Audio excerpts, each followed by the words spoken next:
Well, thank you very much. This is a great room.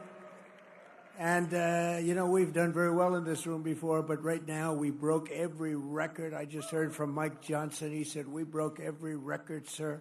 There is over $35 million. That's not bad for an evening. For an evening, that's not bad. I wonder if you ever turn the room this way. You know, it's interesting because I love real estate. I love ballrooms, have nice ballrooms, a lot of them. I wonder if they ever turned it this way instead. So it might be interesting. This way I'm not talking to a wall. They think they get a better view, but actually I'm not sure. But next time, maybe we'll have to worry about that next year. Well, we'll do 45 or 50 million, right? I mean, a lot of people, you broke your record attendance and you broke your money record, and that's a great tribute to the Republicans and the party and everything it stands for. And it's wonderful. And I want to thank especially Speaker Mike Johnson because he's been incredible. And we have some unbelievable supporters of our House Republican majority with us, as you know, and with the help of everyone in this room. The next year's Republican Party is going to defy history. We're going to really defy it, and we already are. We're getting things done. It's going to be very interesting to see. This is going to be a very interesting year. We have an interesting time. We're making a fortune with tariffs, $2 billion a day. Do you believe it? I was told $2 billion a day. You know, I get hit by the press about tariffs. We're making $2 billion. This isn't 35 million, that's peanuts. $2 billion a day. And then they say, gee, they don't know. You know, this is only the enemy can be talking this way. In addition, we have a lot of countries coming to see us that want to make a deal.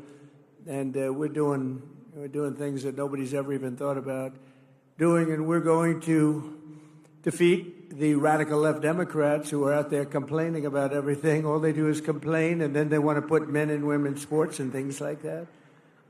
They want men and women's sports. They're still fighting for that. I saw this poor guy. You all know him. I won't mention his name. He's sort of a nice guy. He's a loser. He's a Democrat, but he's a loser. And he was fighting on a big show this morning. We've got to have that. It's not fair that, essentially, that men aren't allowed to compete against women. Can you believe this guy? But let them do it. I say we shouldn't be fighting a lot of these things. Just let them go. And then just before the next election, we'll unleash on them. Because it would be very sad if they actually changed their policies. We don't want that to happen. But we're going to win the midterm elections, and we're going to have a tremendous, thundering landslide. I really believe that, and it's so important that we pass the big, beautiful bill, because that's going to be... And I really think we're helped a lot by the tariff situation that's going on, which is a good situation, not a bad. It's great. It's going to be legendary. You watch. Legendary in a positive way, I have to say. It's going to be legendary. But I really think it actually puts pressure on those few Republicans that just can't get there. You know what the alternative is? A Democrat bill or a chapter for the country. You know, we have the debt continuation, and they have to do this. They have to get there, and I think we are there. We had a great meeting today. I think we are there. But just in case there are a couple of Republicans out there, you just got to get there. Close your eyes and get there. It's a phenomenal bill. Stop grandstanding. Just stop grandstanding. Boy, oh, boy, oh, boy. You know, their policy, the Democrats, is horrible. It's horrible. Think of it, open borders, just all of the horrible, stupid things they have. You don't have energy. You don't have anything. They've lost their confidence. Everything is bad. But the one thing, they always vote in unison. You don't see somebody that's holding up. I'm going to hold up. And the alternative is hell. You know, the alternative is hell.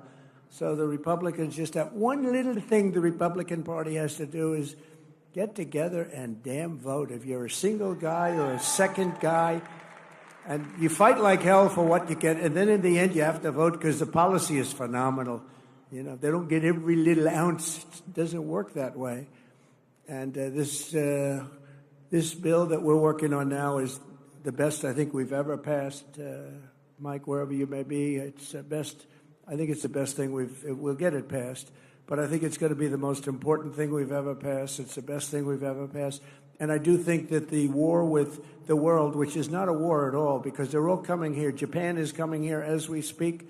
They're in a plane flying, lots of them, all tough negotiators. But things that people wouldn't have given us 2 years ago, wouldn't have even thought of it 2 years ago, 3 years ago, 5 years ago, 7, they're giving us everything.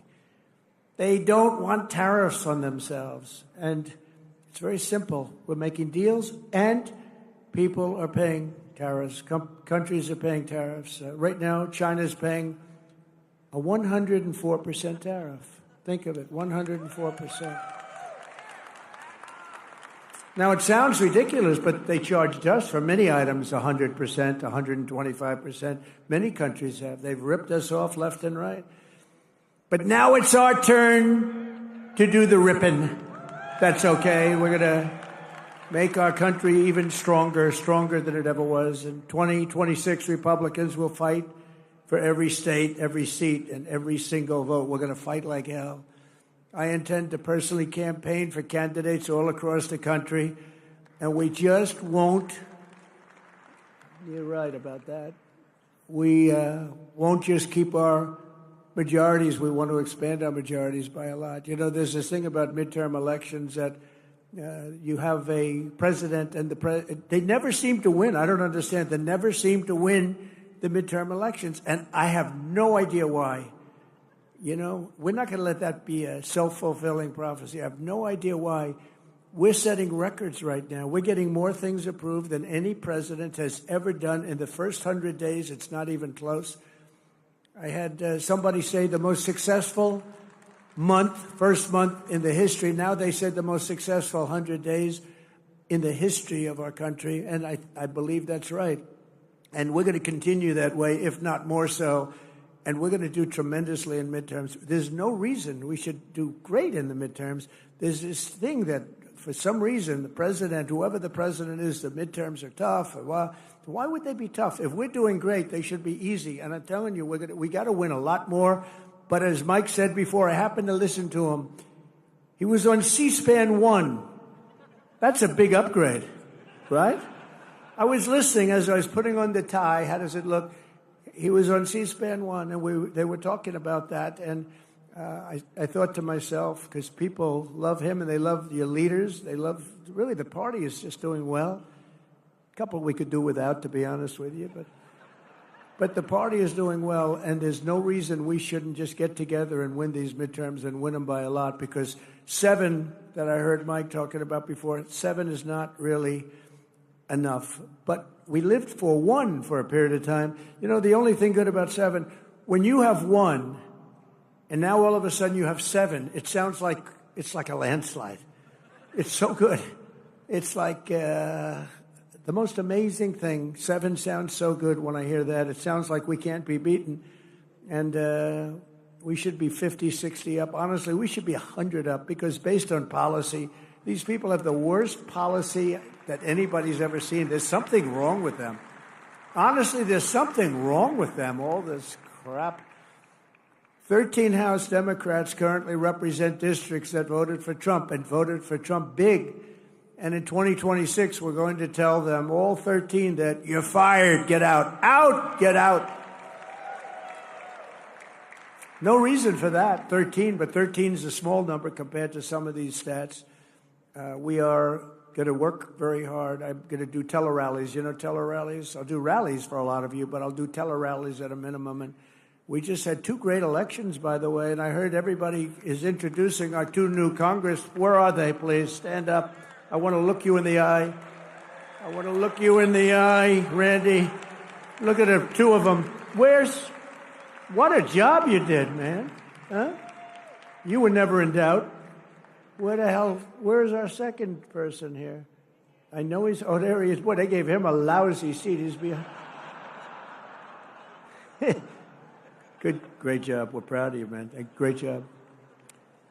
Great job. Thank you. And, both elections, they were saying, it's going to be close. It's going to be close. And I was listening. And they won by, you won by what, 17 points, 18 points? I don't think that's close. I don't think it's close. So we won by 15 and 18 points. And they're saying It was a terrible evening for Trump. Can you believe it? Terrible evening. They only won by 18 points and 15 points. Anyway, good job, both of you. Good job. But in addition to our fantastic House Speaker, we're pleased to be joined by Majority Leader Steve Scalise. And I watched you too, Steve. I watched you on C-SPAN 1.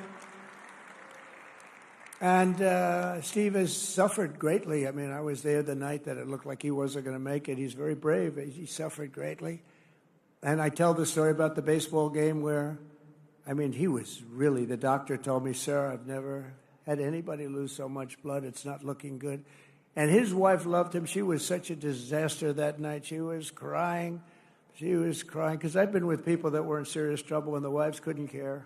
They couldn't care less. In fact, after they recovered, I said, do yourself a favor, get rid of the wife. She couldn't.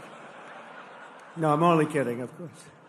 I'm only kidding. I like to say I'm only kidding. That way, that cleans it up a little bit for the press. I say I was only kidding. No, I've seen some wives that were truly not bothered too much. I had one where the dog died and the husband died on the same day, and I said, it's too bad about Harry. No, but Lucy died, Lucy, oh my God. Harry didn't mean, he left her a fortune too. Can you believe it? Harry didn't matter. The dog mattered a lot. But I was with Steve, and he was really, that was a tough thing. And then, amazingly, he was, like a year later, he was in the baseball game against the Democrats, and he's playing second base. And he was having a hard time. It's a hard time getting around. And with his luck, a shot was hit to him on the ground, a ground ball. And he got down, and that ball was, no way that ball was, it was right at him, but really, it was whacked. I don't know who the hell hit it. It looked like a major league ground ball. And Steve went down and blocked that sucker and got on his knees and threw it to first base. It was the most unbelievable thing that it could happen. This was God watching a game, I'm telling you. Does everybody remember that? He blocked it, or knocked the hell out of his foot. Not his glove, it was his foot. And he got down and grabbed the ball, threw it out, and got the runner by quite a bit. And they then took him out of the game. And I said, what a great move. That was a good manager. They took him out of the game because you can't improve on that, let me tell you.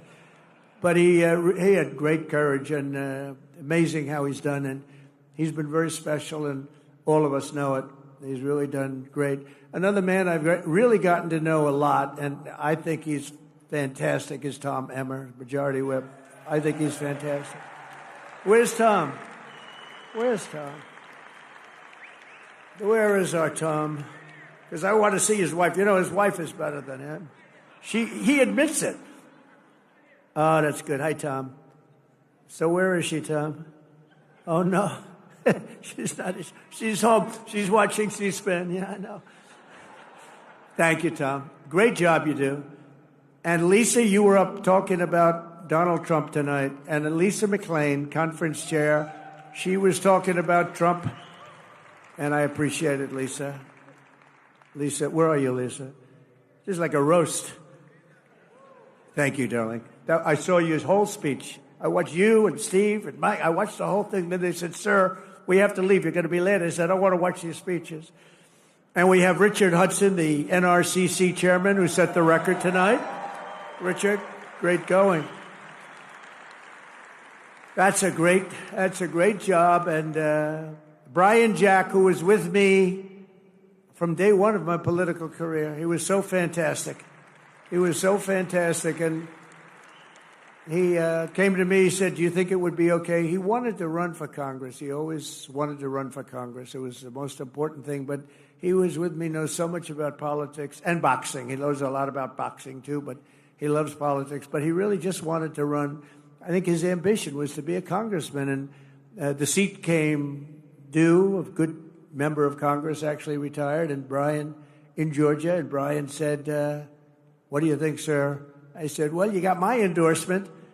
And he won by a lot, and he's never looked back. He's a fantastic guy and a great political leader, a great politician. Brian Jack. Where are you, Brian? Where are you, Brian? Hi, Brian. Great job. I'm proud of you, Brian. and more than 160 members of Congress. And I'd like to really, you've done incredibly well. They're really looking back. And, I said before, the Democrats have taken a lot of beatings. They have lost their confidence. They've gone crazy. They've gone crazy. How about this new one they have? Their new star, Crockett. How about her? Is that real? Are they serious about that? That's their new star? If that's their new star, they're in serious trouble. I mean, this is Crockett. Oh, man. But we've done a job, but they've totally lost their confidence. And it's a hard thing when you lose your confidence, but they have. They've taken a lot of beatings, and now they're going to rely on Crockett to bring them back. Crockett's going to bring them back. You ever watch this? Last November, all the leaders here tonight were given a mandate from the American people, and at the presidential level, we won, think of this, all 7 swing states. We won the Electoral College 312 to 226. That's not bad. Remember? The fake news was saying it's going to be tough because people like Trump, but he should be able to get 270. I actually went to Nebraska and campaigned for 1 vote. I went to New Hampshire. I campaigned because they said that it could be we're 270, 269. So I'm going to all the places, and I'm trying to get 1. We won Nebraska big, but there was 1 area. And I went there. I went all over the place campaigning, and then we get 312. But we won in a landslide, too, because we won the popular vote for the first time of a Republican in decades. And now I think that's going to be done routinely. We won 85% of all counties in America, 525 for them and 2,725 for us. That's that map that you see. It's all red except for the 2 corners. They have a little blue, a little line of blue. For the first time in history, all 50 states shifted toward the Republican Party. First time in history. It's never happened. It's a shift. It shifted Republican. And today there are more registered Republicans than any time in the history of our country. How good? How about that? Meanwhile, approval ratings for the Democrat Party have plunged to the lowest level ever recorded. They're at 26%. So you tell me about the midterms, right? 26, the lowest level ever for either party. The Republican Party is a much bigger party now than it was ever before. And I must say that it's the biggest now since you heard the name Donald J. Trump running as a politician. You heard the name before, but not as a politician. I said to my wife, I think I'm going to do this thing. Do I have your approval? Yes, darling, I think you'll win. See, she's a supportive First Lady. I don't know if she believed it or not, but she said it. She said, yes, darling, I think you'll win. How do you think I'll do? Oh, darling, you'll win very easily, even though I've never done it before. I said, I have one problem. I've never done it before. She said, that doesn't matter. You're so talented. I said, thank you very much. This is why we get along. It's easy to get along like that. But we have far more people and far more enthusiasm than the party's ever had. I think I could almost say than any party's ever had. I don't think any party's ever had more enthusiasm than us and spirit. A lot of that's our leadership. The Democrats are a broken party with bad policy. They've lost so much, and both as politicians and as people, they've lost. The stage is set for a monumental victory for the Republicans in the midterms. And many of you, I guess most of you, so many great congressmen and women here. You got some senators here also. But many of you are, all of you are up. We've got to win. We've got to work really hard, and we've got to win, because there's no way they should be winning based on policy, and it's ultimately about policy. We simply have to keep our promises to the people, and we have to very simply put America first. Put America first. And I said, I ran on common sense. I ran in, it sounds like a phrase that would have been used. I don't know. Nobody tells me it was used in politics before. Now everybody's using it. I see the Democrats, some Democrat guy who was just real sleazeball, got up. He said, yeah, I ran on common sense. That's what I did. Common sense. Yeah. And I said, gee, but the problem in politics, you come up with a little slogan and they copy it. But, they copied no tax on tips. Remember, I said no tax on tips. Nevada hadn't been won for many years by a Republican. and state of Nevada, and don't ever call it Nevada. You'll lose 25%. Call it Nevada. It's true. It seems almost nicer the other way. You know, Nevada sounds like Brooklyn. Does that make sense?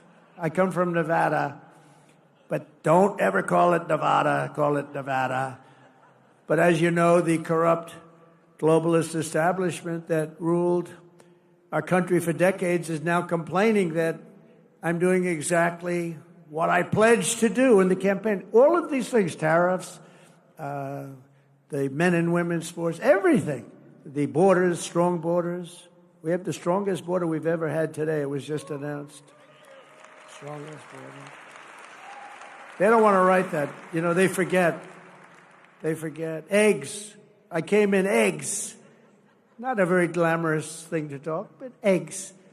I was in for 1 week, and they said, egg prices are soaring. I said, I've just been here. I didn't know this, please. I didn't know it. The fake news, they're going, egg prices are soaring. I said, man, I just got here. You know, let me know about it. What's going on with eggs? Tell me.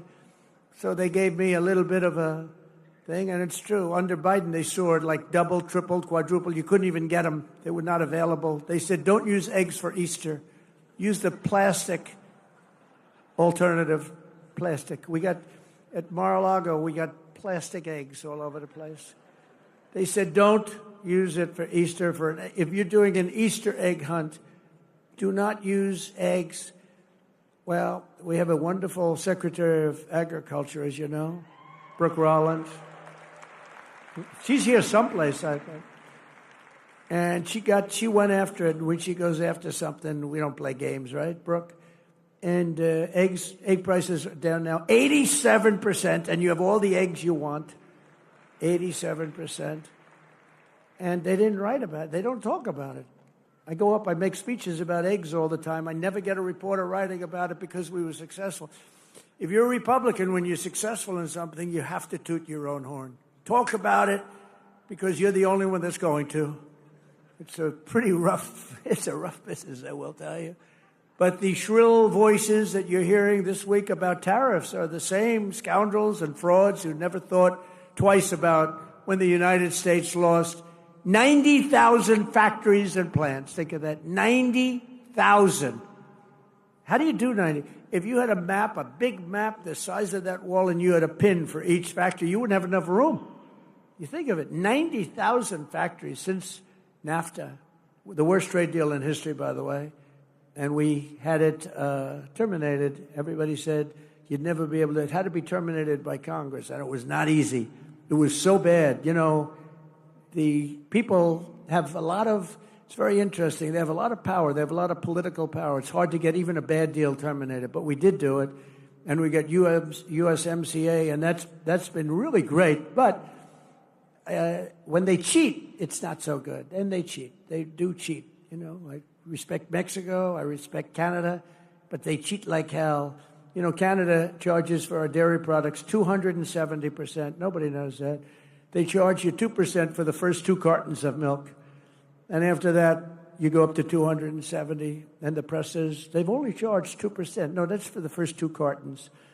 So it's, you know, we can't have that. And we have to be wise to it and get along with everybody, but we have to call people out.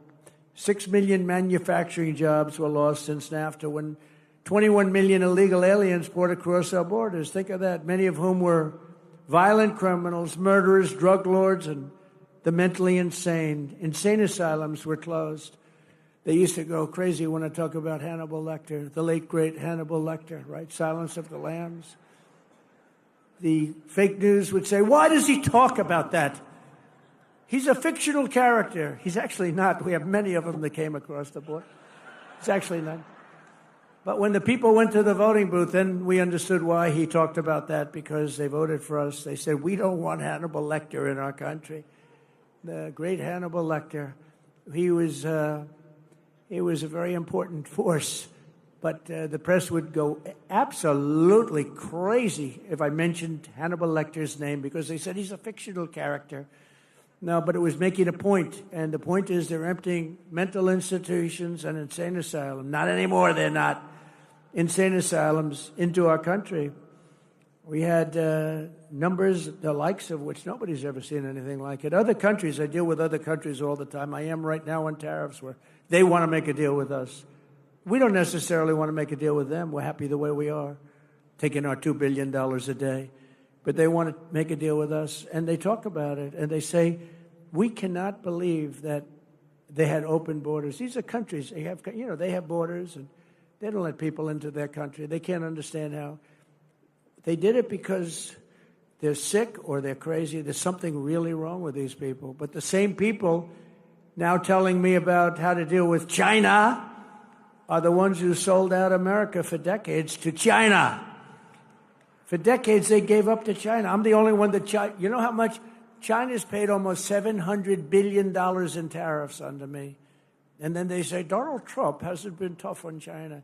They say Trump hasn't been tough on Russia. Okay, here's the story. Nord Stream 2. Did anybody ever hear of it? It's the biggest pipeline in the world. I closed it. Russia had it. I closed it. Putin told me that's the worst thing. You're supposed to be friendly with me. I'd hate to see you as my enemy. I closed Nord Stream 2. When Biden got in, he opened it up immediately. It serviced all of Europe, going to Germany. It serviced all of Europe. We closed it, and they say, oh, he wasn't tough on Russia. I was very tough with the sanctions and everything else. And by the way, just for your information, we're trying like hell to get the fighting stopped between Russia and Ukraine. A thing that never would have happened if the election wasn't rigged. We had a rigged election, and we can say it and say it loud and say it proud because the election was rigged, and we can't let that stuff happen anymore. Go to paper ballots, go to same-day voting, go to voter ID, go to citizenship. You have to prove your citizenship, a little piece of paper, and you won't have it. Sort of disappointing because a lot of Republican governors, they could do that. Same-day voting, paper ballots, very sophisticated paper, actually. It's all watermarked. You can't cheat. Very hard to cheat.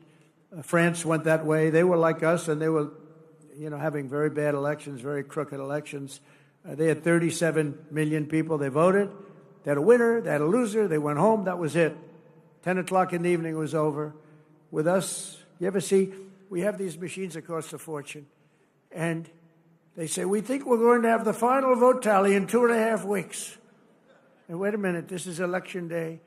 You ever see where in California they were counting votes 4 weeks later? And then they say, and by the way, all paper costs 8% of the machines. Why is it that Republican governors aren't going to it, okay? What's going on with our Republican governors? If nothing else, you say, even if it was just the same, and it's not, nothing's foolproof when it comes to voting, but it's pretty close. But it costs 8%. In other words, you can have your election 8% the cost of the machines, and you get an accurate count. So it's pretty amazing.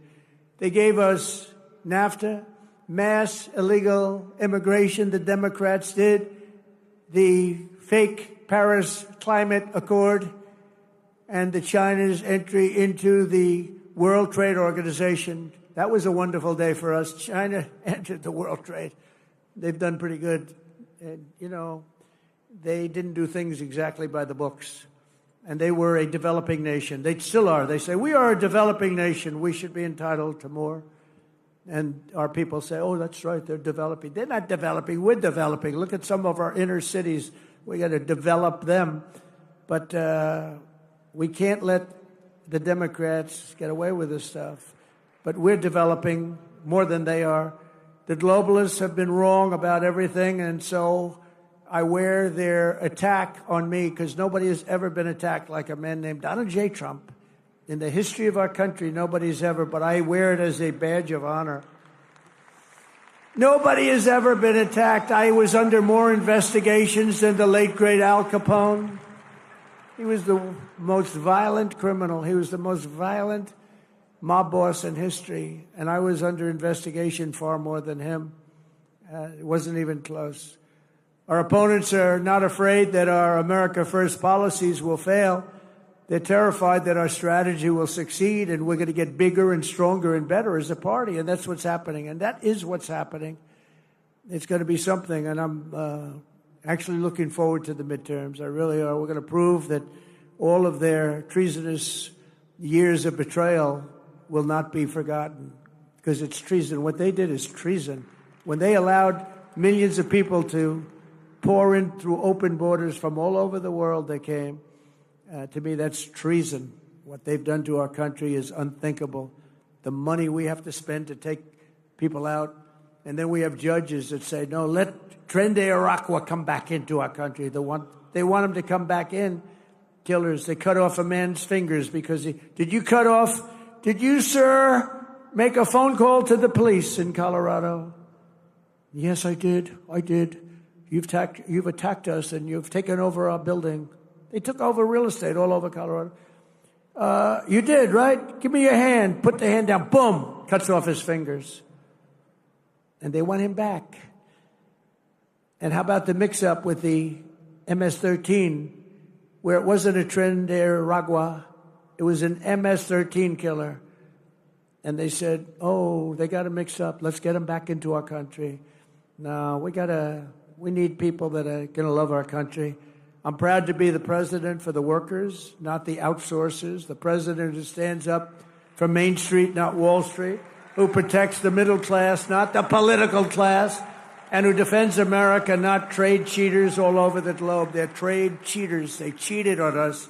They cheated with tariffs on us. They stole our money. They stole our jobs. And now people are going around saying, oh, we're not treating them right. No, we're treating them very good, actually. They're lucky we're treating them so good.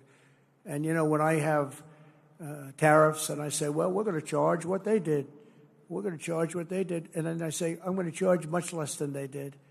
Believe me, we're actually being nice about it. But we're doing very well, better than we've ever done before. My job is not to maximize the profits of outsourcers and these foreign corporations are horrible. It's horrible what they're doing, but we're catching them. We're catching them by the dozens. My job is I have to defend the American dream, and I have to defend the American citizens. That's my job. I have to defend that. The American dream is never mentioned. It was mentioned for 4 years, and now it's being mentioned again, but it was never mentioned when we had Sleepy Joe in office.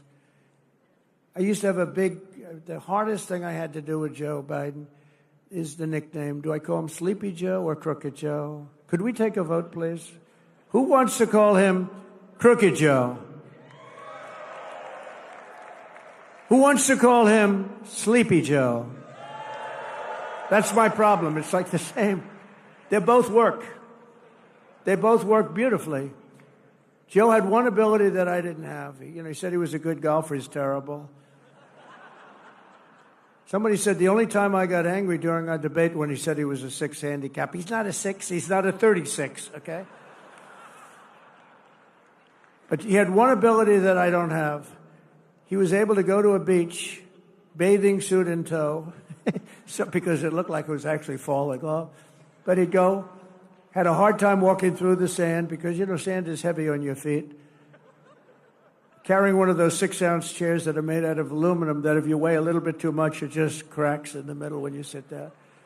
And he could sit down in a beach with photographers on the beach. He's the president, so he had a minimum of photographers, but he still had photographers. And he could fall asleep. Who the hell could do that? Who could fall asleep? And he'd turn around and drool would be coming out. He didn't care. His wife didn't care. It's an ability that I could never fall asleep under those circumstances. I'd be very conscious of my body and what we look like. I'd be sitting up like this. Then I'd say, darling, it's time to go. Let's get out of here. Well, it wouldn't most people. This guy could go to the beach, and he was out in seconds. Guys are shooting him. He'd be in the papers the next day, eyes closed, mouth open. The United States has been getting ripped off for 50 years, and we're simply not going to take it anymore, and that's what's happening right now. In 1950, the United States dominated global auto production, producing more than 75% of all of the cars on Earth. Think of that, 75% and even higher before that. Today, we produce 11%, while China produces 3 times more than we do. Let me tell you something. With the tariffs that we're doing, as you know, we have tariffs on automobiles. aluminum, steel, separate from the other tariffs, the baseline we call it. Companies are pouring back into our country with plants. There's a run on sites. There's a run on old plants. Most of them are being ripped down for new plants. They've stopped building in Mexico, 4 or 5 plants, and they're all coming into the United States. I know what the hell I'm doing. I know what I'm doing. And you know what I'm doing, too. That's why you vote for me. And the chip makers are coming in. They're all coming in. We've never had anything like this. We have investment, they think, of about $7 trillion. And that's been in a month and a half. Think of that. For the first, you got to give me a little time to get warmed up with that. So let's take the first couple of weeks off. For about a month and a half, we got almost $7 trillion spoken for. Trillion. We've never had that. I don't know if we've ever had it at any time, but if you go back and look at Biden and these other campaigns, any of them, they didn't have those numbers for the year. These are the biggest chip makers in the world, the biggest auto manufacturers in the world. $7 trillion of investment, and that means jobs. I look at it differently, not investment. I look at it as jobs. And they're coming in at levels that we've never seen before. And it is true that Mexico, they've stopped building plants, and those plants are now going to be built in the United States of America. So it's pretty exciting. All because of 2 things. They say, they want to be nice to me. They say, sir, because of November 5th, the election, and because of tariffs. I said, in that order? And the smart ones say, yes, sir. First was that you got elected, and second was tariffs. And I'll accept that, But I will tell you, because of tariffs. But I'm the only one that would have done the tariffs because everybody was afraid. They were afraid of being criticized because the globalists will go after you. For 7 decades, American ships have patrolled the seas. American troops have kept the pace and peace. And American wealth has enriched the globe. But despite all we have given to them, you will not find an American car in Berlin, in Tokyo, in Seoul, in Shanghai, not a car.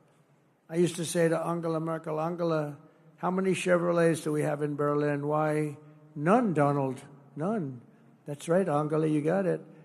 How many Chevrolets do you think we have in Munich, Angela? None, Donald. I said, you sent us 7 million cars last year. So we're going to start buying American-made cars or cars that are manufactured in America. And if you can do it, not part of what I was going to say, but one of the best things that I think I've come up with is interest deductions. If you buy a car that's made in America, you get an interest deduction on the money you borrow. And I love it. I hope you can do it, Mike. I hope you can do it, because I haven't bugged you about that. I've been talking about no tax on tips, no tax on Social Security, no tax on overtime. And I haven't really been as strong on this one, but it's only because it gets a little bit long, But if you think of it, you buy a car, you borrow money, and you get a deduction on that money if the car is made in America. I'm thinking that will not cost you 10 cents. You'll make money with that one. I think you'll make money actually in a certain way with the other 3 also. I think they're very important, and they were part of our campaign. I was going to say before that in Nevada, that when I came up with the no tax on tips, I think that's why we won by a massive amount. And interestingly, they came up about a month and a half later. She was making one of her few speeches. She didn't speak too much for a reason, good reason. She was making a speech, and in the middle she said, oh, and by the way, we will have, everyone's falling asleep, we will have no tax on tips. That place booed the hell out of it. They said, you're a little late on that one. Because I was worried they'd copy me. It was so good. You know how it actually happened? Maybe I should tell the story quickly. I was in my building in Las Vegas. We have a great restaurant there. And this young, beautiful waitress, and you're not allowed to say beautiful because that's the end of your political career. If you call a young woman beautiful, that's the end of your career. But what the hell? She was beautiful. So she came up to me. And she said, hello, sir. It's so nice to have you at the hotel. I said, thank you. I had a group of people. Some political people, actually. It's very interesting. And I said, how's everything going? She said, oh, it's so tough. They're after my tips. Who's after? The government. They're after my tips, constantly after my tips. They're after all of us for the tips. She said, "Sir, we should have no tax on tips." I said, "Say it again." "What?" "We should have no tax." She said it. This was my consultant, a waitress from my hotel. Most people go out and spend millions of dollars to come up with an idea. I said, she just said, "No tax on tips." That's the coolest thing I've ever heard. So I went outside. There were a lot of, we finished our wonderful meal, steak, went outside, and there were a lot of cameras, as there always are, unfortunately. I say, "Ladies and gentlemen, we're going to have a new policy all over the country, but specifically in Nevada. There will be no tax on tips." Right? And the cameras went wild. Click, click, click, click, click. And we won the state by a lot, so I don't know. So I have to find that waitress and thank her. She was my consultant, except I didn't pay her $2 million like the other consultants that we all get screwed by. Even worse than the tariffs other countries impose are the non-monetary barriers. That's a non-monetary. These are not financial. These are other things, what they do so that you can't get your product in that country. And China, as you know, is one of the bigger offenders. And it's not all China. Look, I get along with President Xi. I have over the years. But, you know, you just, when COVID came, that was the end. That was it. That was called the bridge too far. But I've always had a good relationship with a very smart guy, loves his country. I love our country. So, you know, we love our country. He loves his. I tell that to other leaders. You got to fight for your country. It's you're not going to fight for us. But we can't fight for you. We're fighting for other countries. We're trying to make them great without making us great. But those days are over. They steal our intellectual property. They rob our trade secrets. They manipulate their currency to levels that have never been seen before. Today it was announced that China is reducing its currency. Did you see that? Big, big. In other words, they're going to make up for it. They got every trick in the book. I'll tell you, they are great. You got to hand it to them. You got to hand it to them. They're manipulating their currency today as an offset against the tariffs. You're not supposed to do that. The game isn't supposed to be played that way. It makes it very hard for us. But in the end, it's not good because they have to buy oil. See, we don't need oil. We don't need oil and gas. We have more than any other country. They have to buy it. That's where it hurts them when they do that. It costs them twice as much. And they ship their products through every one of our trading partners, running up our deficits with these countries. They sell a lot. You know, when you put a tariff on them, they sell it like with steel. They were dumping tremendous amounts of steel into our country during my term. I saved every steel mill. We only have steel mills because of what I did. I put a high tariff on them, 25 and then 50%, and it stopped. It stopped.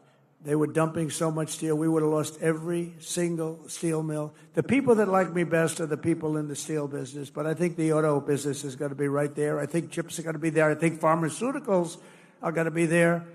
Because, you know, we don't make our own pharmaceuticals, drugs, and other things to get better.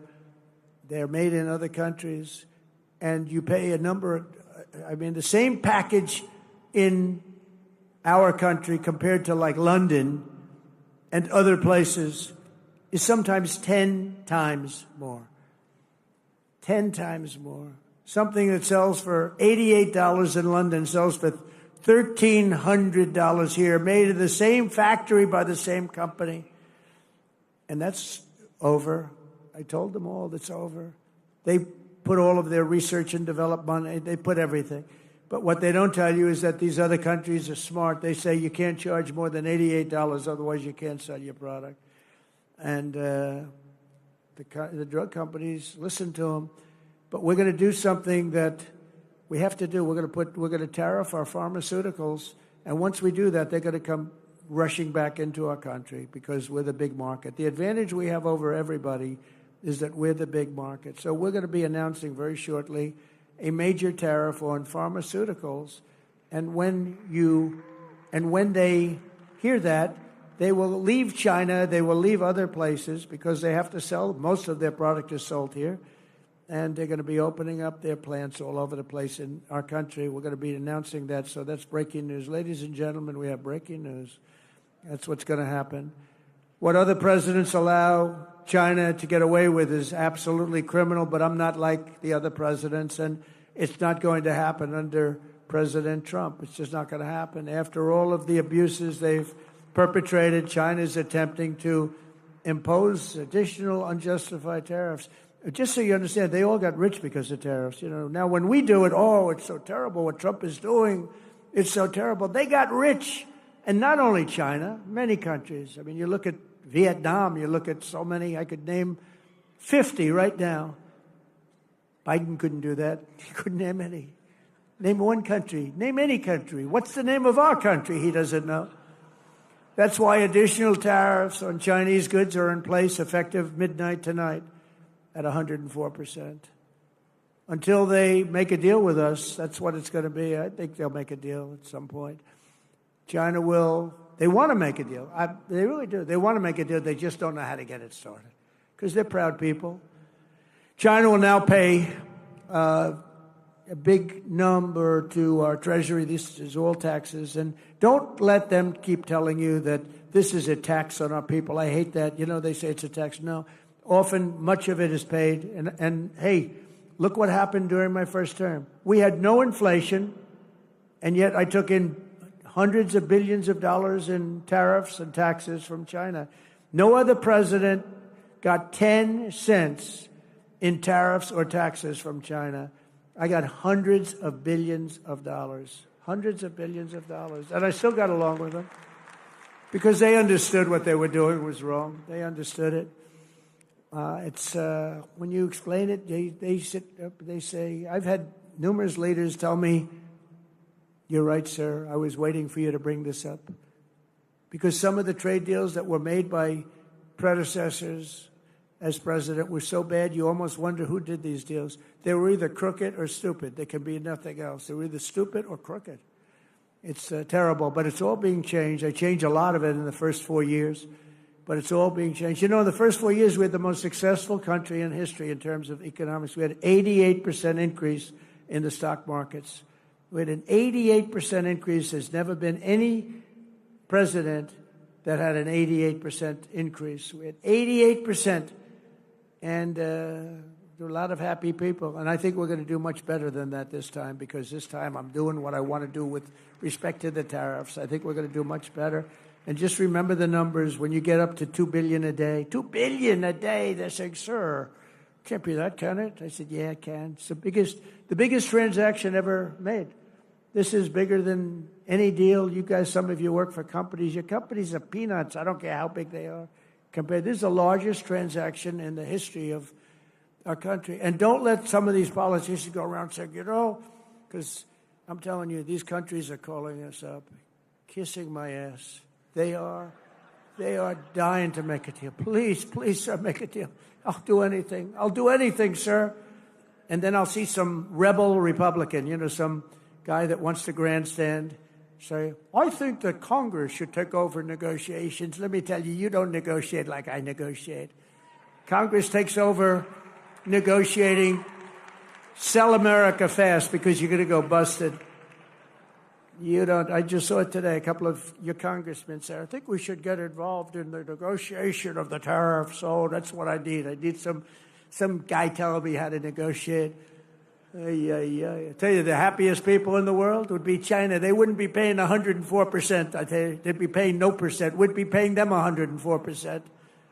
That's the beauties. These guys, we got to be careful. And even the concept of it hurts your negotiation. When they see a little story like that, the other side, it hurts your negotiation. And then the fake news wants to build it up, and it has no chance anyway.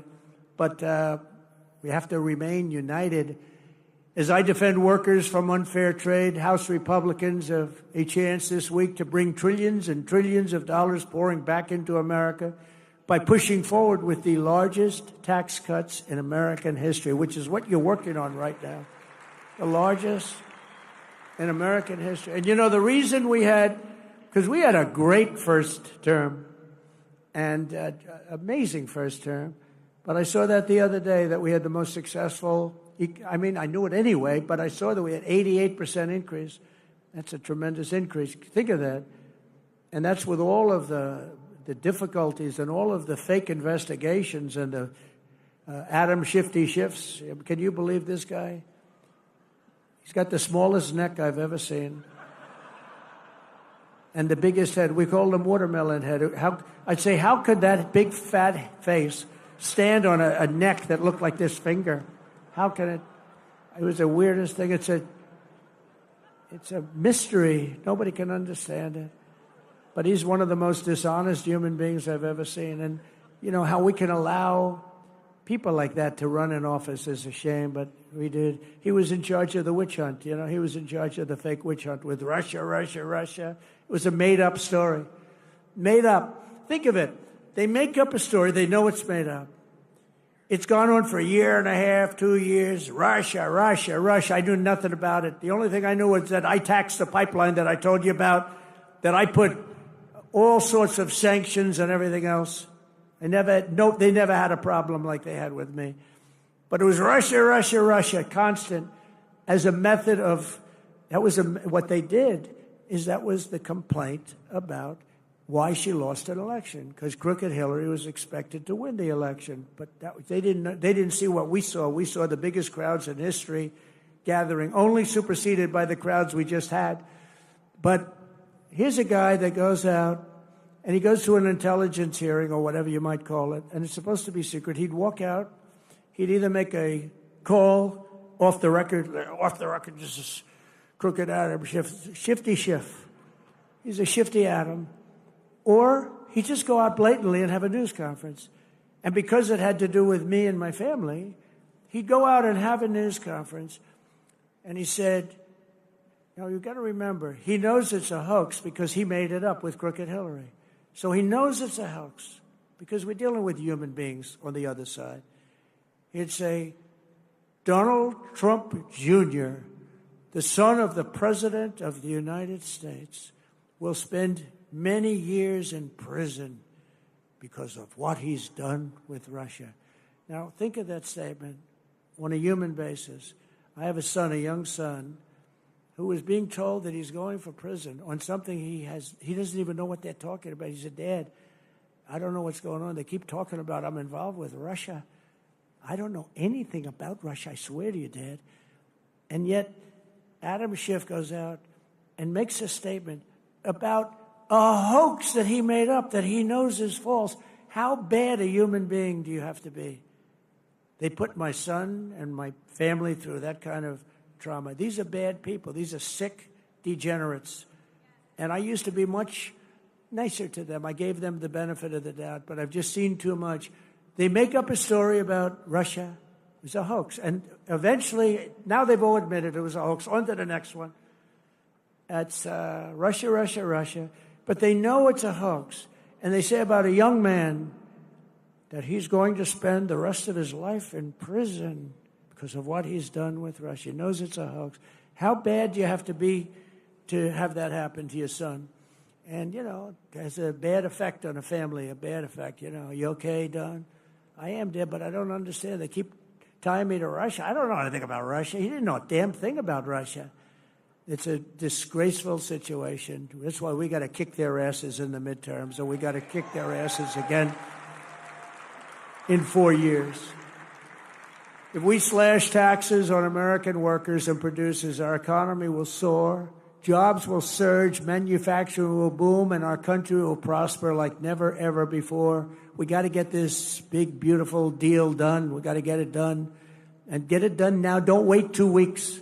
Don't wait 2 weeks. See, bad things happen. Crazy things happen in politics. Just get the damn thing done and stop showboating.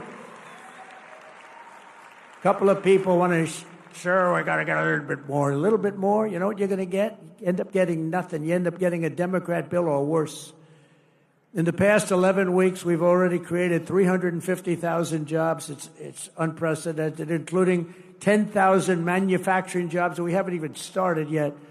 Gas prices, when I came in, they said he campaigned on prices coming down and prices going up. They're not going up, they're going down.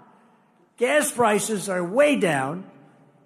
In fact, they had something $2.50 a gallon. I saw on television a little while ago in between watching my great friends on C-SPAN.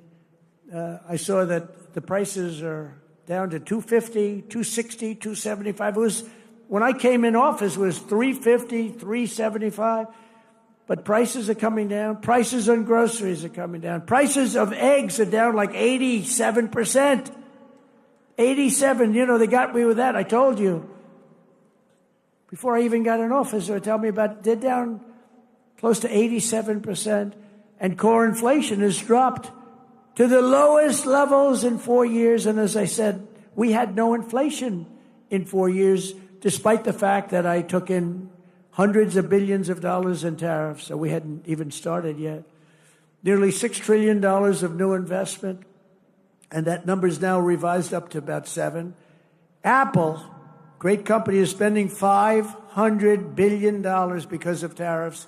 $500 billion, not 500 million. That's a lot. 500 million. When I first heard the number, I said, "You mean 500 million? You can build a lot of plants for." No, sir. 500 billion. 500 billion. TSMC, the biggest, most powerful chip maker in the world. This is without that stupid Chip Act, where they say, "Here's billions of dollars to a company that doesn't need it." These chip companies are loaded. They give these companies billions of dollars to build a plant in the United States. They don't build them in the United States.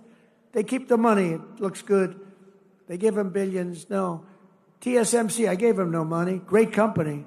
Most powerful in the world. Biggest chip company in the world. They're spending $200 billion in Arizona building one of the biggest plants in the world. And that's without money. All I did is say, if you don't build your plant here, you're going to pay a big tax. 25, maybe 50, maybe 75, maybe 100%. NVIDIA is investing hundreds of billions of dollars. Johnson & Johnson is investing $55 billion. Eli Lilly is investing $27 billion. DeMac is investing $20 billion. We have billions and billions being invested by Merck, Clarios, Stellantis, General Motors, Honda, Nissan, Hyundai. All are putting in billions and billions and billions of dollars. They're buying sites all over. They're building because they don't want to have to pay 25 and 50% tariffs. They're all doing it. And I think they also have confidence in the country. They have a president that they have confidence in. I know many of them. With the help of people in this room, we are one big, beautiful bill signing away from the greatest economy in the history of the world.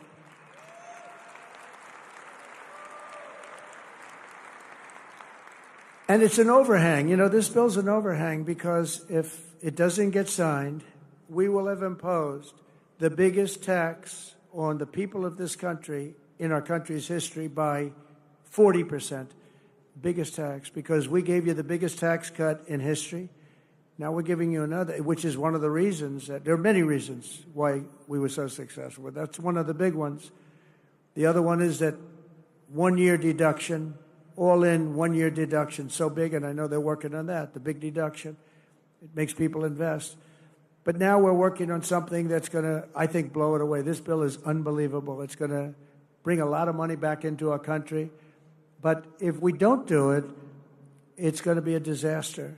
And you just better hope that people believe that it was the Democrats' fault because, they're very good at saying it was our fault. It'll be the biggest tax increase in history. And all my life as I watched politicians, I wasn't a politician, but I watched them and I contributed to them a lot. Contributed a lot of money over the years, but I watched it. But all my life, I'd hear politicians saying, "We are going to give you a tax cut. I will cut your taxes. We will cut your I never heard.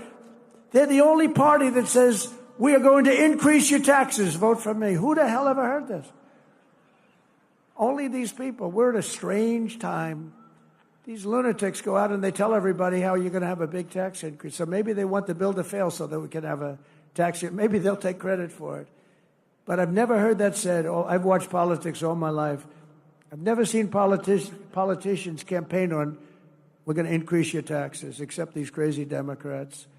As part of this legislation, I am committed to spending cuts, and I will fight hard to include the elimination of hundreds of billions of dollars in waste, fraud, and abuse in the bill. We've already found hundreds of billions of dollars through Doge, and Elon has been terrific. He's been really terrific. But we've found hundreds of billions of dollars of waste, fraud, and abuse. But now we need to get the budget resolution, and we have to get it passed in the Senate. We have to bring it through the House. It's going to pass in both. One thing I'll say is that Thune has been great. John Thune has been great. And he's worked with your great leader hand in hand. Those two bills are coming up together, and they're very similar. And I didn't know if that would happen because you have a lot of different rules, procedures, complicated stuff. But Mike has been amazing, and John Thune, and they've worked like amazingly well because they've just been going on at the same time. And we're ready to get this thing done and beyond and get rid of the debt hangover ceiling that's a disaster for our country and for everybody, and to give people the biggest tax cuts they've ever had, because we're going to add them both up together. It'll be the biggest tax cuts. It'll blow away the tax cuts that we got them 4 years ago. If we follow through on this agenda, we will be rewarded with a phenomenal economy and a massive victory at the ballot box in 2026, because we will have a record of triumph like no president has ever had, like no Congress has ever had.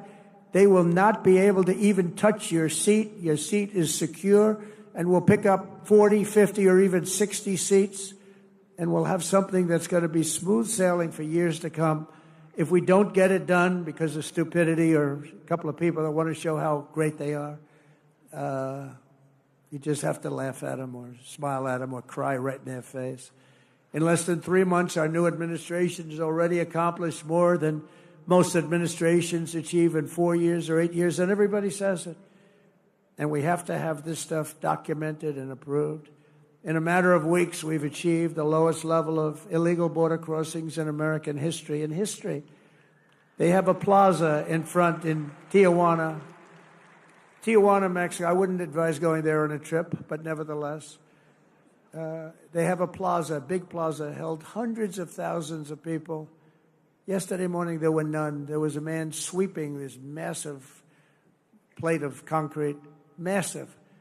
And he was sweeping the concrete, and there was nobody there. During the same period last year, Joe Biden released more than 184,000 illegal aliens into our country. Think of it. Many of these people were from jails and mental institutions, as I said. Since my inauguration, we've released a grand total of nine. And they were all, in all cases, medical emergencies.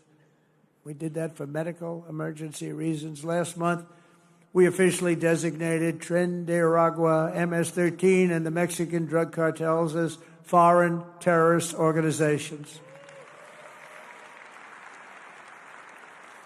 And thanks to the Supreme Court yesterday, and today we had a big ruling, too. We had a very big ruling today. But we will continue to deport these monsters under the Alien Enemies Act. Think of that, Alien Enemies Act. Can you believe it? All things we wouldn't have had to do if the election weren't rigged. Now, in reconciliation, we need Republicans in Congress to give us the full funding to permanently secure the border and to carry out. That's part of what we're asking for. Who could fight that? We want to permanently secure. Without a border or without fair elections and without a good press, you don't have a country. Well, we have a lousy press. We now have a good border. And we're going to get good elections pretty soon. There's a lot of clamor for it. I think it's something that you should work on. You should go out and put a bill in demanding. You demand. You know, because the states are just an agent of the federal government, of you. You ought to demand paper ballots. You ought to demand one-day elections. You know what they do when it's longer than one day? All of a sudden, well, we're fixing the room up. Move those boxes. We're putting an air conditioner. Oh, really? We'll move the boxes back in a few days. Well, we're painting the room. Please move the boxes. And you notice the boxes go out, and then they move back in about half the number. Oh, it's so sick. One-day election. You don't need any more than that. One-day election, paper ballots. I think you should put a bill in. I mean, I don't know. Who's in favor of a bill? Who could not want it? Who could not want it? But I think you should do a bill in that. I think it would be so popular. And more importantly than popular, it's so necessary. You have to have great elections. You have to have fair and free elections. And you've got to have borders. Otherwise, you don't have a country. To quickly bring down the cost of energy and lower the price of everything on day one, I declared a national energy emergency to drill, baby, drill. We're drilling. Oh, we're drilling. I withdrew from the unbelievably expensive for us, the Paris Climate Accord. So we were paying, it would have cost us $1 trillion, $1 trillion. China doesn't come into it till like 2035. Russia's based on a 1992 standard when the air was dirty. India was based on a very low standard. Except the United States, we had to pay immediately. We would have spent trillions of dollars on that scam. And it sounds so nice, the Paris Climate Accord. What a beautiful name. Isn't it beautiful? It was a ripoff of the United States. Well, don't forget, I'm negotiating with these people, but if you really look, the European Union, why was that set up? It was set up to screw the United States of America. They formed a group of countries, got together, and let's make life miserable for the United States of America on trade and other things, and they have done that. They've done that. They've treated us very badly. We don't sell cars into the European Union. They won't take our agriculture. They want their own, but we take their agriculture, we take their cars by the millions. I terminated the Green New Scam, one of the great scams, one of the great hoaxes in the history of our country, only superseded by Russia hoax. I canceled Joe Biden's insane electric vehicle mandate where everybody had to have an electric vehicle in a very short period of time. Everybody was forced to have an electric vehicle. They built some power stations in the Midwest. They look like gas pumps with electricity, right? They spent $8 billion, and 4 of the 9 of them don't work. 4 of 9, they built 9 or 8, but half of them don't work. They spent $8 billion bringing the cables, bringing the wires. What a great investment that was. Billions of dollars they spent. Now people can go out and buy a gasoline-powered car or hybrid. They can buy whatever they want. We don't want hydrogen because they have some big problems. They blow up, and you never see who is driving the car. You're not recognizable. That's a big problem. They would tell me about, sir, I'm really liking hydrogen cars. I said, but isn't there a problem? Yes, they tend to blow up on occasion. I said, how bad is it? Well, we found body parts 250 yards away from the car. We think it was Mr. Jones, but we're going to go to see his dentist and see if we can. So if you have one of those incidents, let's forget it, right? It's a bomb. It's a bomb. I don't want him to work. I actually said, don't work on it. Between that and windmills, you can have windmills too. Most expensive form of energy ever. Anybody have a windmill by your house? Congratulations, you'll never sell your house. And today I signed historic executive orders to unleash coal production to the highest levels ever.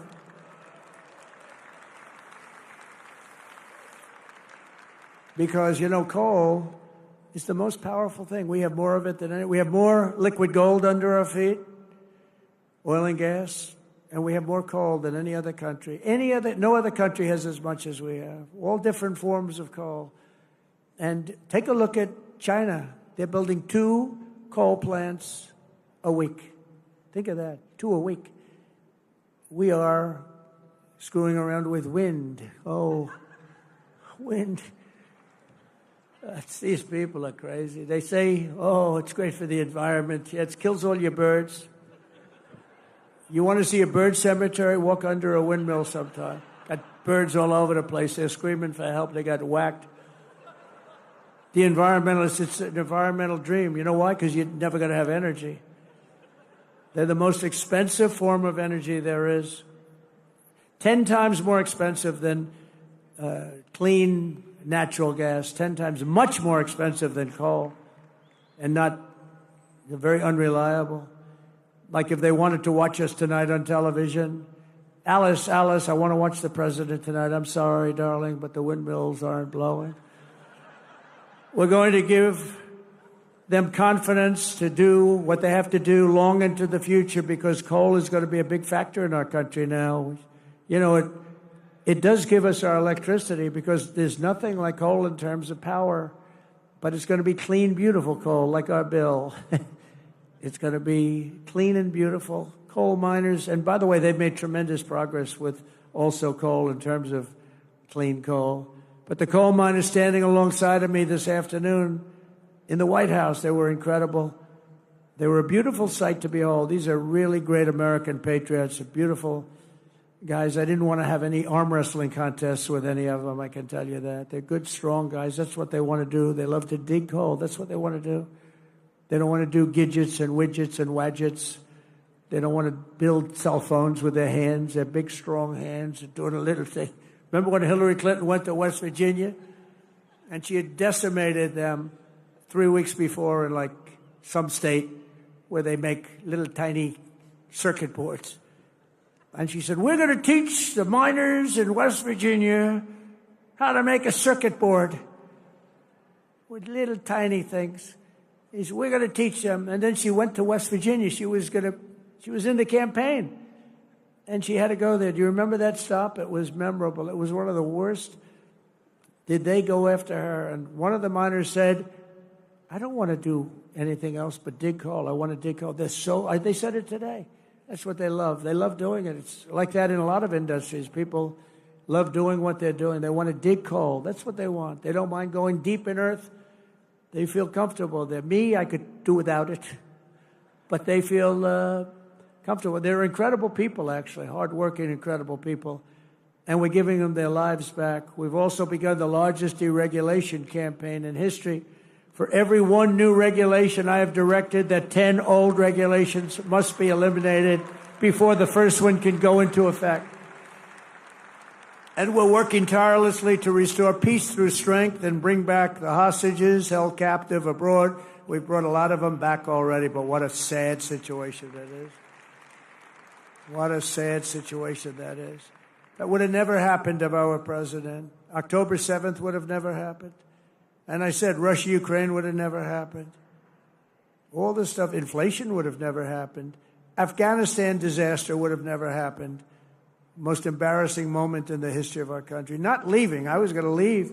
I'm the one that got them to a point where they could leave. But I was going to keep Bagram, the air base, one of the biggest in the world. I was going to keep it, not for Afghanistan, because it's 1 hour away from where China makes its nuclear weapons. Wouldn't it be nice to have it? You know who occupies it now? China occupies it now. Can you believe how stupid this guy was? On top of that, they get blown up at the airport, leaving the wrong airport. They didn't leave from Bagram. They left from a local little airport, which was crowded and like crazy with the people from the towns and cities. And the bomb went off and decimated hundreds of people, killed hundreds. We lost 13 soldiers. But we also had 42 or 48 horribly injured. Arms, legs, face, horribly injured. All because we had a stupid leader. Should have never happened. Should have never been involved in that. We're also joined tonight by a number of brave souls who were recently released from Hamas captivity. Hamas is just a disaster, the level of hatred. Where are the people? Hamas, they understand what that's all about. Where are you?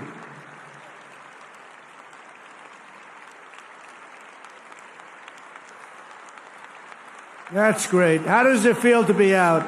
How does that feel to be out, huh? You want to come up here for a second? Come on up here. Come on up here. Come on up. Yeah, let them up, please. That's great. That's great. I'll tell you, these people, what they had to go through. I had 10 hostages in my office 2 weeks ago. What they had to go through is just horrible. Come on up. That's great.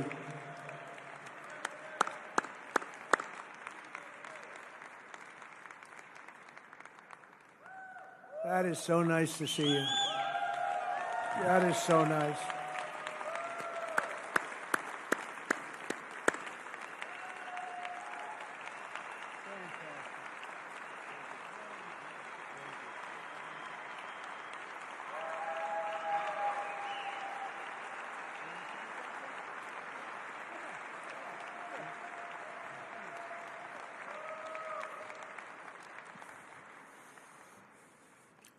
Thank you. Thank you very much. President Trump, I'm here and I'm alive. President Trump, you saved my life.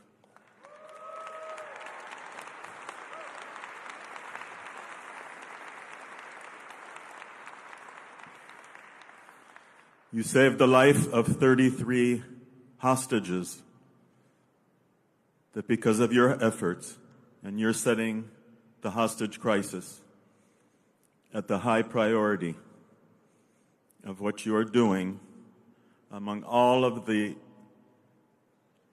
enormous issues and things that you're dealing with since you came into your position as President of the United States. You set the hostage crisis at the highest priority. You got 33 of us home alive. We all owe our lives to you. Thank you, thank you, thank you. And please continue your tremendous efforts and your tremendous actions and your tremendous accomplishments.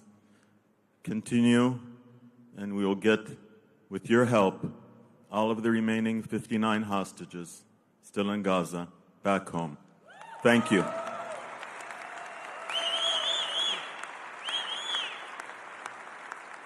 Thank you, President Trump, for bringing my Keith home.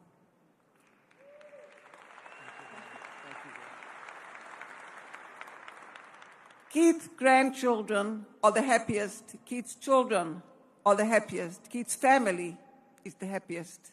But I am the most happiest. Thank you so much. We need you. We need you to bring all the hostages home. There's 24 that are alive and 59 to come home to their families, just like I received Keith, they needed to. We have Yair standing here with us, and Eitan, his brother, is underneath the ground now, begging to get out. So I'm begging you all to help us. We need your help. Thank you.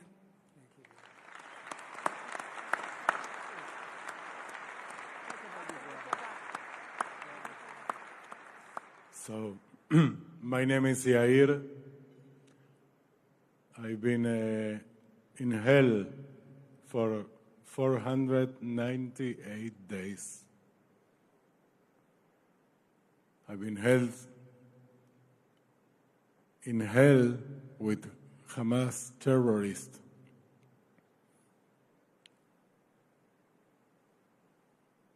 When we didn't see the light, but we feel when we heard President Trump get elected, we knew there is now someone who makes the things happen. I'm sorry about my English. I am half Argentinian, half Israeli. I'm sorry. We knew we need someone who do the things. That's President Trump. We are here because of President Trump. Thank you.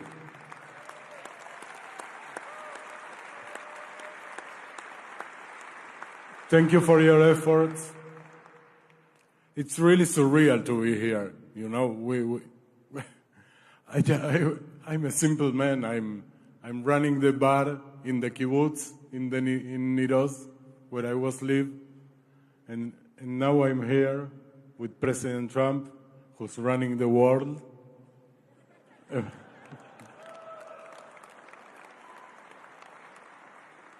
We are thankful. We are really thankful, but humbly we ask for more.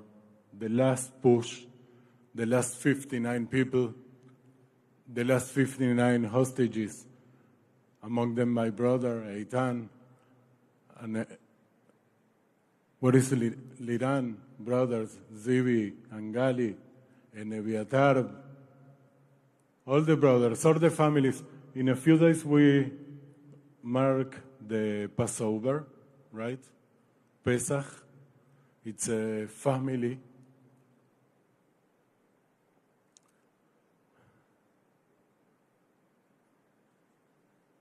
Family time. So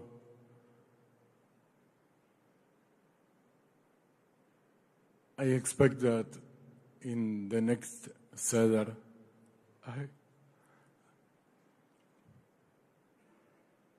when my mother make the kneidalach, the matzo balls, that my brother Eitan, my little brother, who I call little, but he's 38, but it's my little brother. I hope he can sit with us in the Seder of Passover, and wow, it's overwhelming. I just want to tell you again, thank you. Thank you very much.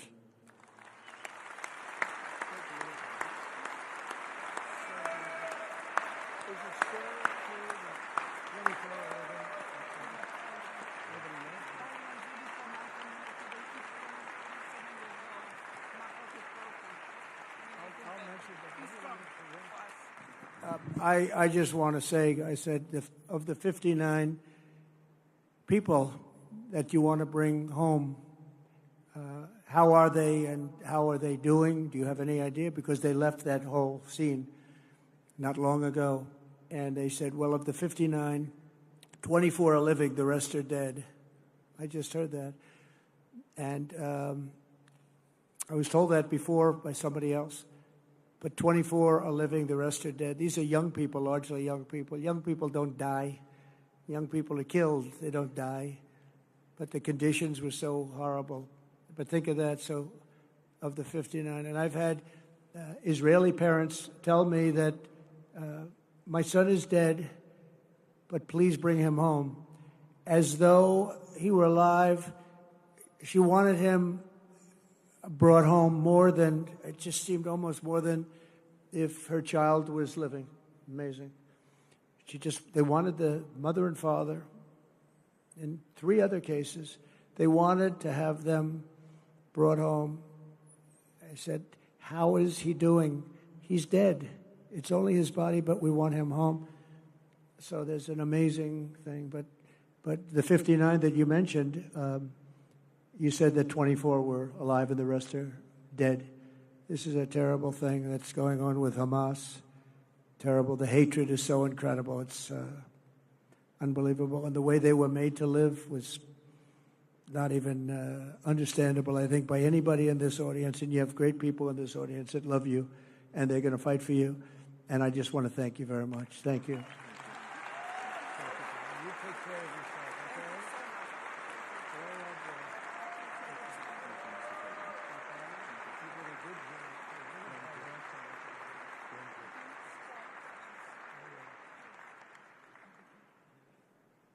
Thank you very much. Thank you. We'll get him back. Be careful.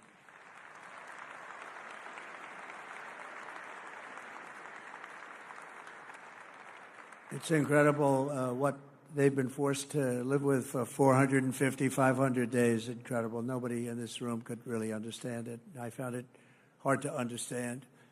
But we'll not rest until your loved ones have been returned home, and hopefully we can do it the right way.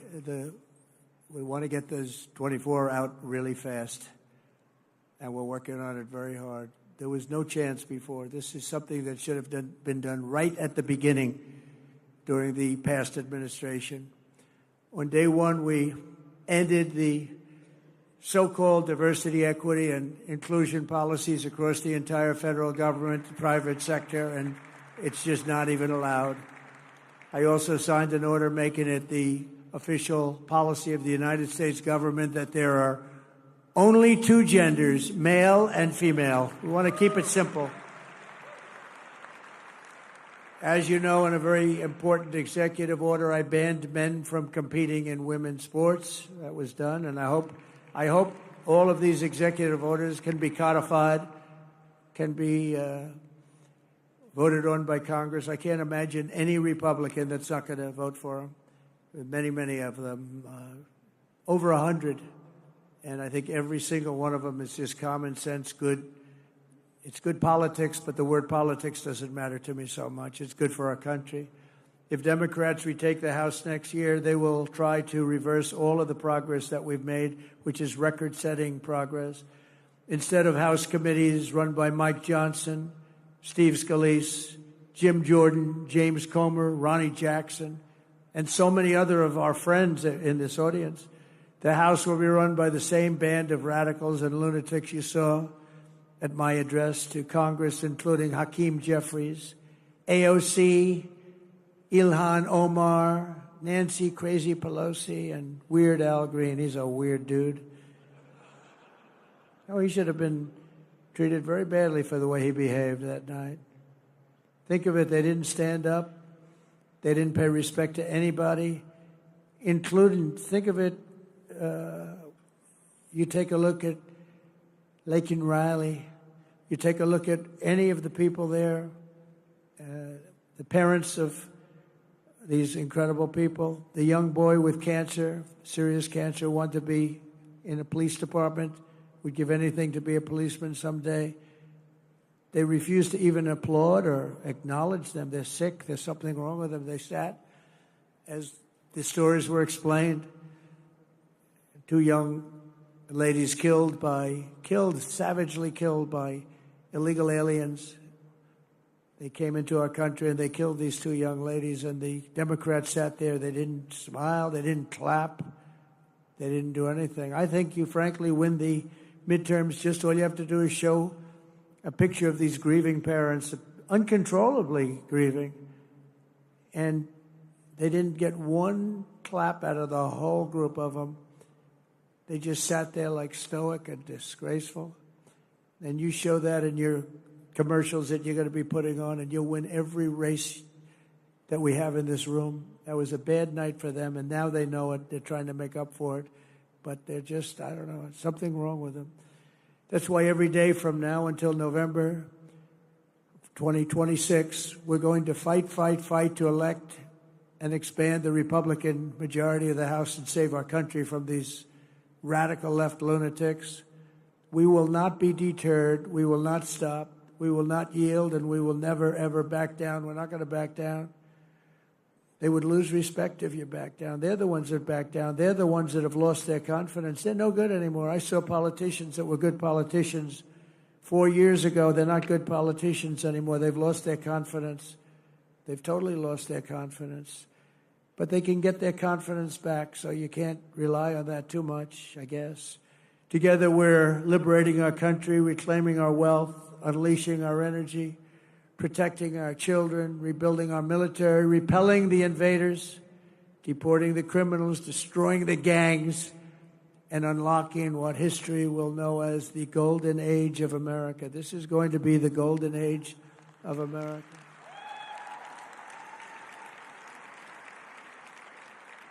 With your support, your commitment, and your help to elect more Republicans, we will finish the job that we have really brilliantly started. It's been a brilliant period of years.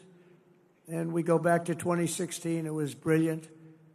Then they stole it from us by illegally rigging the election. And we did great in that election. But we had to write it off, and we all went through hell. I went through hell in particular.